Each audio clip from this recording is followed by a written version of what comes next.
Em Contigo Sim, o menino inocentemente conta que gostaria de ver o sujeito mais frequentemente, mesmo que agora ele tenha uma outra família, pois Luz e Pablo vão se casar. O sujeito resolve dizer que o filho tem que impedir o casamento, mas, como o menino se nega a fazer o que o pai está mandando, Félix perde a linha e começa a gritar, chamando Guibo de traidor. Luz aparece para enfrentar o ex-marido, mas ele mete um soco na barriga da moça, que cai, e ainda é chutada pelo infeliz. Quando ouve a gritaria, Nélida aparece, e vendo a cena, chama por ajuda. Dário e Galego conseguem conter o meliante, antes que ele bata mais em Luz, que continua caída no chão do quarto de Guibo.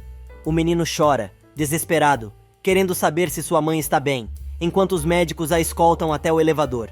Ed e Ângela, vendo Félix, se dão conta do que acabou de acontecer e saem correndo para ajudar a amiga.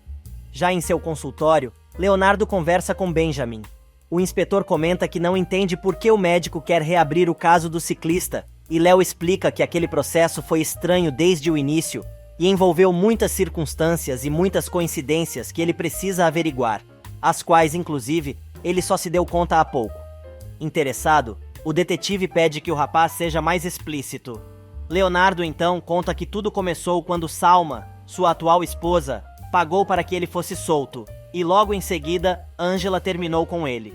Porém, só descobriu agora que a enfermeira terminou o namoro por causa da chantagem de sua atual esposa, que em troca do pagamento, exigiu que a enfermeira fosse para bem longe dele.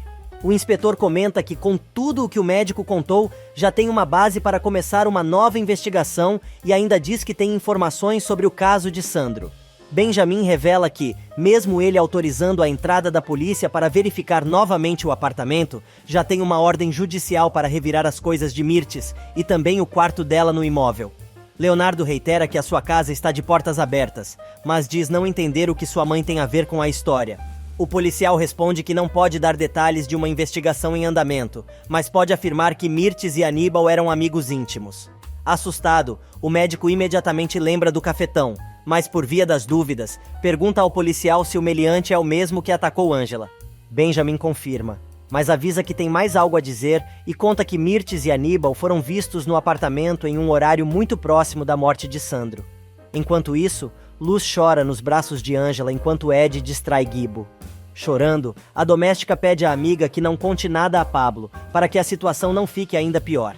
Na pediatria, Samantha espera Dário em seu consultório, se atirando na parede feito lagartixa e dizendo que precisa apagar o fogo que arde entre as suas pernas. A princípio, o médico a rejeita, mas quando a doida vai saindo, ele avisa que vai estar esperando por ela, naquela noite, em seu apartamento. E na delegacia, o juiz determina que Adela seja julgada no município onde ela está sendo acusada do crime. Nancy tenta intervir, pedindo ao meritíssimo que permita que a mulher responda à justiça na capital, entregando ao homem a cópia da petição. A advogada ainda pede que Adela responda ao processo em liberdade, mas Sua Excelência resolve dizer que a cozinheira permanecerá presa até a sentença. Apavorado, Geraldo jura que vai dar um jeito de tirar sua amada da prisão. Enquanto isso, na mansão, Mirtes diz a Samantha que a moça tem que estar muito atenta, pois agora, Adela e Ângela vão tentar deixar Geraldo pelado, pois vão extorquir o empresário até o último centavo.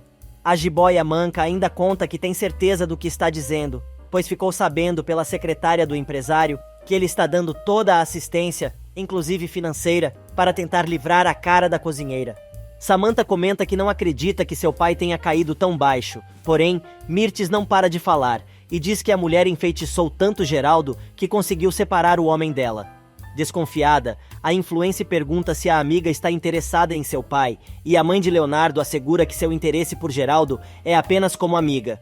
Se fazendo de boazinha, Mirtes aconselha Samantha a ter cuidado, mas a moça revela que tem uma reunião com o advogado naquela tarde, justamente para tratar daquele assunto. A influencer afirma que o dinheiro da família deve pertencer a ela e a ninguém mais, e ainda conta que a casa foi deixada para ela por sua mãe, em testamento.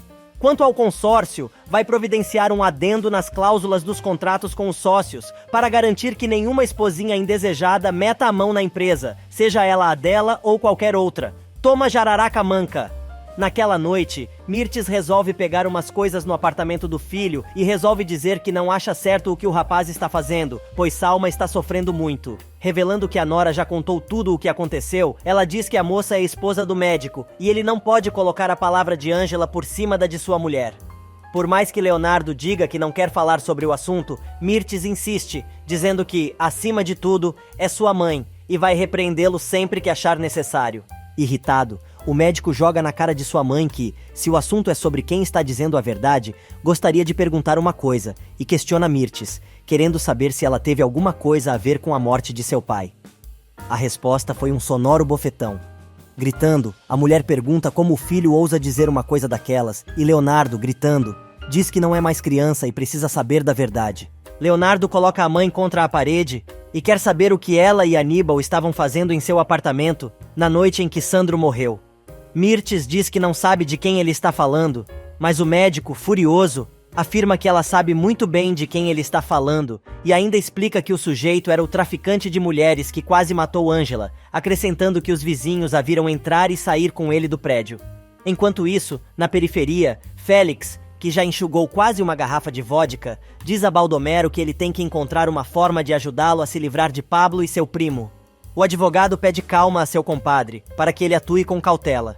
De repente, Félix lembra que já tem gente do cortiço lhe devendo dinheiro, o que é suficiente para tomar o cortiço e manda o comparsa entrar com o embargo da propriedade no dia seguinte, pois pretende pôr todo mundo no olho da rua. No apartamento de Leonardo, a situação pega fogo. Enquanto Mirtes trata de pôr os documentos em uma mala, gritando que tudo o que o filho disse é mentira, ele segue argumentando que existem testemunhas. Mas, quando o médico toca no nome de Benjamin, Mirtes resolve dizer que o detetive não tem provas de nada do que está alegando. Passado, Leonardo diz que é por isso que ele está perguntando a ela sobre a verdade, já que a história toda está muito esquisita.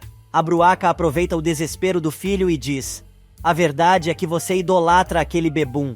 Seu pai sempre foi um irresponsável, nos deixou na pobreza, me maltratou." Triste, o moço tenta combater os argumentos da mãe, mas ela diz que a prova do que ela está dizendo está bem na frente dele, pois foi ela quem perdeu uma perna, e completa: "Você não quer aceitar que seu pai se suicidou por causa da cachaça e não consegue vê-lo como realmente era. E por isso, você fica querendo me culpar." Fazendo cara de choro, a safada ainda diz que não acredita que o filho tenha entrado num jogo tão baixo. Nesse meio tempo, Clarinha vai encontrar seu irmão no hospital. Ele explica que pediu a moça para ir até lá, pois precisa apresentar uma pessoa a ela.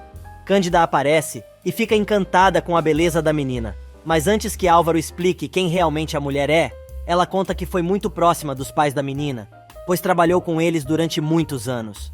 A mocinha, educada, cumprimenta Cândida, mas comenta que não está entendendo o que aquela pessoa tem a ver com ela. Samantha chega ao apartamento de Dário, como combinado.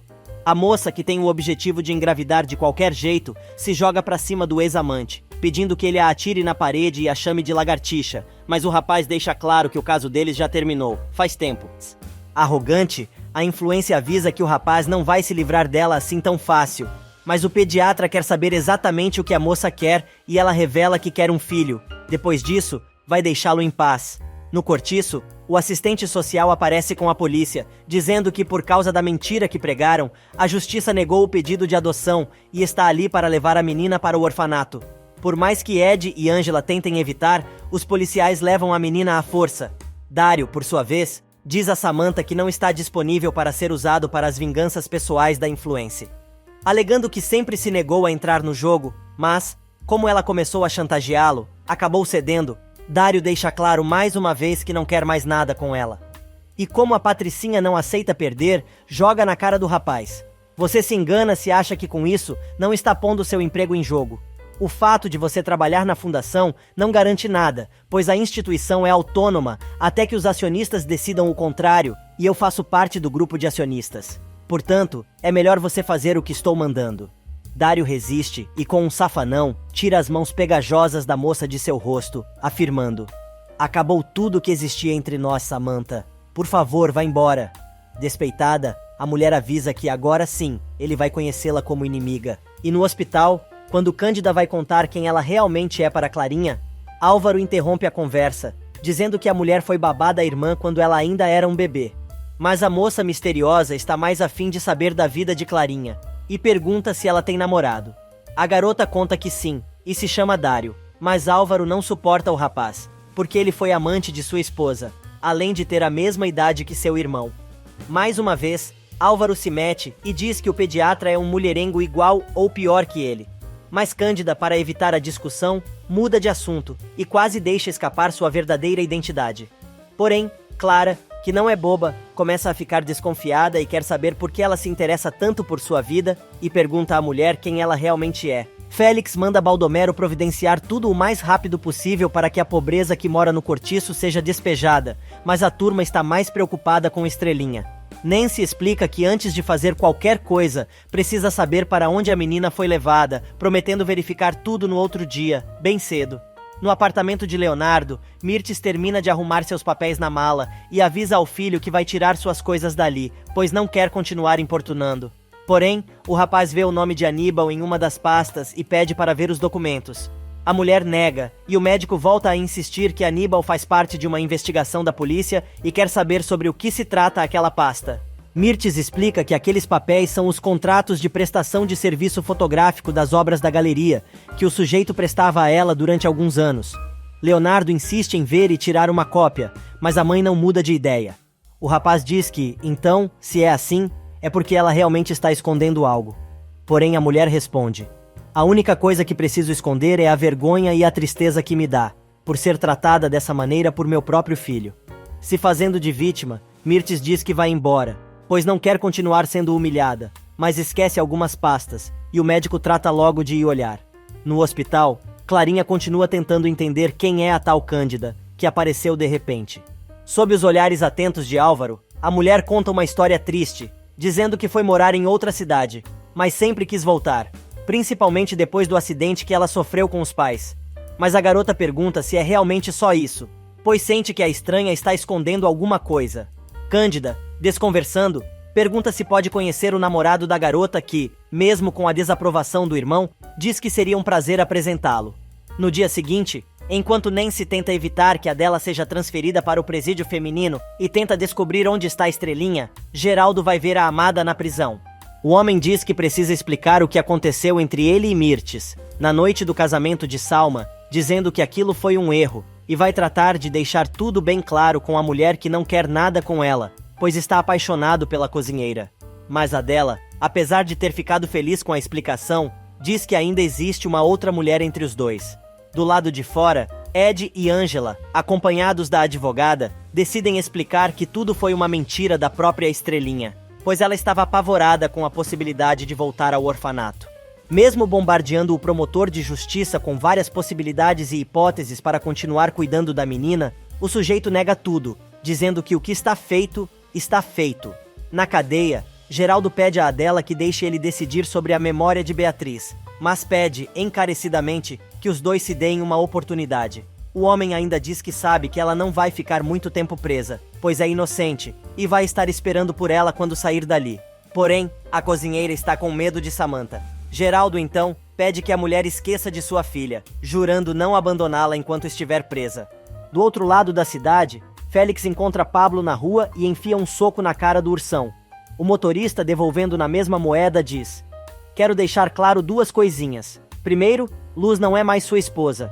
E segundo, eu não tenho medo de você. Ameaçando Pablo, Félix diz que ele vai se arrepender de ter roubado sua mulher e desfere outro soco, desta vez no estômago do motorista. Mas a agressão não faz nem cosquinhas no ursão, que mais uma vez paga na mesma moeda e deixa Félix colado feito adesivo em um carro que estava estacionado. Félix consegue derrubar o Brutamontes no chão e apela para a pistola, apontando a arma para Pablo, avisando que vai tirar aquele sorrisinho da sua cara. Porém, Abel aparece bem na hora, acompanhado da polícia, e enquanto o meliante foge, o mecânico trata de acudir o primo.